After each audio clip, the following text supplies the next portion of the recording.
থেকে বিশ্বাস করি আমি কোনো অন্যায় কাজ করিনি। যেটা করছি আমার নিজের মন থেকে আমি ন্যায় কাজ করছি। একজন পশুকে হত্যা করছেন।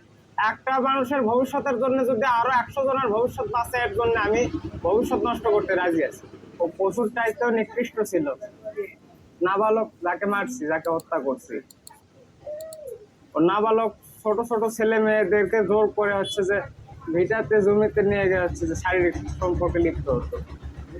আরো বিভিন্ন কাজ করতো, মেয়েদের সাথে করতো।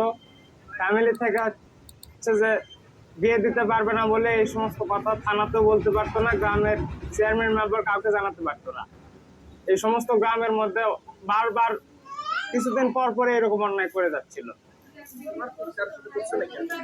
আমার কারোর সাথে বলতে আমার পুরাতন রাগ ছিল হচ্ছে যে 21 সালের দিকে আমার কিছু টাকা খাইছিল, তারপরে দিনকে দিন এইভাবে এরকম করতেছে। আর আমার মাকে নিয়ে অশ্লীল কথা বলতেছিল একদিন। এই কথাগুলো আমি খুব কষ্ট করে হজম করে রাখছিলাম। তো কেমন ওই পশুর চাইতে নিকৃষ্ট যে মহিলা, মায়ের বয়সে মহিলাদেরকে নিয়ে খারাপ মন্তব্য করে। এইসব যখন বলতেছিল তখন থেকে মনের ভিতর কল্পনা করে রাখছিলাম যে তোর বেঁচে থাকার অধিকার নাই। তুই ছোট ছোট নাবালক বাচ্চাদেরকে এইভাবে মানে ফুসলা ভাষা নিয়ে যা, জমির দিকে নিয়ে যা, হচ্ছে যে শারীরিক সম্পর্ক নিবি। বেটা চলক বেটি চলক যাই যাকে তাই, ওর বাড়িতে হয়তো যদি কেউ না থাকে ভোলাবেলা কাকু নিয়ে যায় এই সমস্ত। ছোট ছোট ছেলে মেয়েদের শুনতাম, কিন্তু এলা বাপ মা যদি আমাদেরও কয় তারপর হচ্ছে যে আইন প্রশাসন এদেরকে বলতে পারতো না, মান সম্মান আইনের ভয়। গ্রামের লোক তো সবাই বলে যে ছেলে তো খুব ভালো, এই ছেলে কারোর সাথেই কোনো গন্ডগোল নাই, কারোর সাথে এই ছেলে কিছুদিন আগে খুলে বলো ফ্যান্টাস্টিক শেফি এনার্জি বিস্কিট খায় স্ট্যাটাস দিল সবার সাথেই মিশতো, বছর 2-3 হলো ঝিম মেরে গেছে, কারোর সাথে কথা কয় না। কারণ কি? কারণের ভিতরে অনেক ঝামেলা আছে। বিভিন্ন জায়গায় নোংরামি করছে, বিভিন্ন জায়গায় হচ্ছে যে অনেক কিছু আর আছে তথ্য, ব্ল্যাকমেলও করে কারো কারো ভিডিও বানায়। এই সমস্ত করার কারণে হচ্ছে যে ও ঝিম মারা গেছে। তোমার কেন মনে হলো তোমারই তাকে হত্যা করা লাগে? তার মানুষ তুমি কেন করো?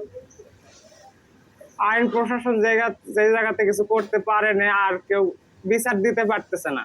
আমার মনের সত্যর দিক থেকে মনে হলো যে একে মারা কোনো অন্যায় কাজ হবে না। তোমার এখন কি আইন তোমার সঠিক বিচার করবে না? আইন যদি আইন যে বিচার করবে আমি সেটাই মাথা ব্যথা নেবো, কিন্তু আমি নিজের থেকে বিশ্বাস করি আমি কোনো অন্যায় কাজ করিনি। যেটা করছি আমার নিজের মন থেকে আমি ন্যায় কাজ করছি। একজন পশুকে হত্যা করছি আমি।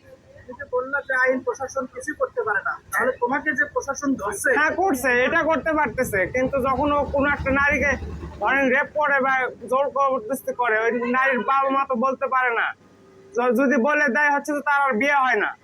এই সমস্ত ভয়ের কারণে কেমনে যাবো? আমার হচ্ছে যে বোন টোন এইসব আশেপাশেকার লোক, তাদের ভবিষ্যৎ আমি কেন নষ্ট করবো? এখন তোমার ভবিষ্যৎ গেল। একটা মানুষের ভবিষ্যতের জন্য যদি আরো 100 জনের ভবিষ্যৎ বাঁচে এর জন্য আমি ভবিষ্যৎ নষ্ট করতে রাজি আছি। সতেজতার স্নিগ্ধতায় থাকুক নান্দনিকতার ছোঁয়া।